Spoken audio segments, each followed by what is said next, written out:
In a surprise that delighted royal watchers, Prince George joined his parents, the Prince and Princess of Wales, at a commemorative tea party in Buckingham Palace. Dressed sharply in a navy suit and blue tie, the young prince exuded a maturity beyond his years as he engaged with World War II veterans. His presence wasn't just ceremonial, it was a heartfelt gesture that bridged generations. Prince George's interactions were more than polite exchanges. He asked thoughtful questions, showing genuine interest in the veterans' experiences. To Alfred Littlefield, a 101-year-old D-Day veteran, he inquired, "What was it like when you were coming in?" Littlefield's candid response, "Pretty awful," was met with understanding and respect from the young royal. Another veteran, Douglas Hyde, shared stories of his time in the Merchant Navy, with George asking about encounters with U-boats and the challenges faced at sea. These moments weren't just conversations. They were the forging of a young prince's connection to his nation's history. Prince William observed his son's demeanor with evident pride. Introducing George to the veterans, he noted his son's eagerness to learn about their experiences. One veteran remarked to William, "You should be very proud," encapsulating the sentiment of many who witnessed George's respectful engagement. This wasn't just a royal appearance, it was a rite of passage, a glimpse into the making of a future king. Amidst the solemnity, a tender moment unfolded. As the red arrows soared overhead, George tapped his father's arm, exclaiming, "Papa, what a sound!" This affectionate address, captured by onlookers, showcased the close bond between father and son.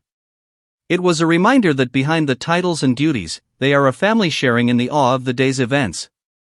Prince George's participation in the VE Day commemorations was more than symbolic. It signified the nurturing of a young royal, grounded in history, empathy, and a sense of duty. As the nation looked on, it wasn't just witnessing a ceremony, it was glimpsing the future of the monarchy, embodied in a poised and compassionate young prince. And then, just as the clinking of teacups softened and the murmurs of war stories faded into the spring air, a sharp glance from the young prince cut through the crowd. His sapphire eyes locked on his father, and he subtly stepped forward, not out of protocol, but purpose.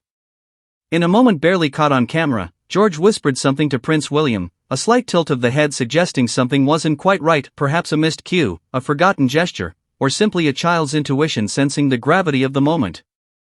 Whatever it was, the Prince of Wales immediately turned his attention to the veterans behind him, correcting course with a poised smile. It wasn't just a whisper. It was a royal instinct. Royal fans didn't just applaud, they speculated. Was this a rehearsed moment gone awry, or a spontaneous show of future leadership? The internet buzzed with praise and quiet curiosity.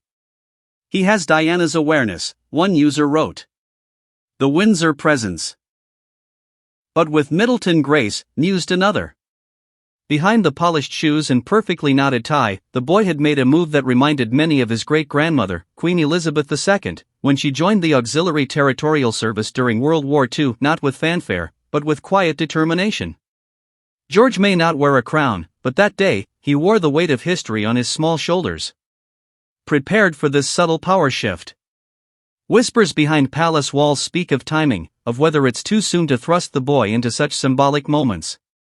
Some advisors reportedly suggested this appearance should have been a more private learning moment, not a public debut. But sources close to the Wales family countered, "This is the future. He learns by doing, not by watching." Controversy? Perhaps. But in the modern monarchy, nothing is ever truly simple. As the crowd dispersed and the sun dipped lower behind the palace, casting long shadows over the gravel paths, Prince George stood still for a moment longer. His expression unreadable, his posture firm. It was as if he understood the eyes of the nation were on him, not in scrutiny, but in silent hope. That maybe, just maybe, in this child stood a new kind of king. One born not only of tradition and duty, but of quiet wisdom and soft strength. And as the red arrows roared again in the distance, this time fading into the clouds, Prince George turned to leave. He did not wave. He did not pose. He simply walked away like a boy who had done his part. Or perhaps, like a king who had just begun.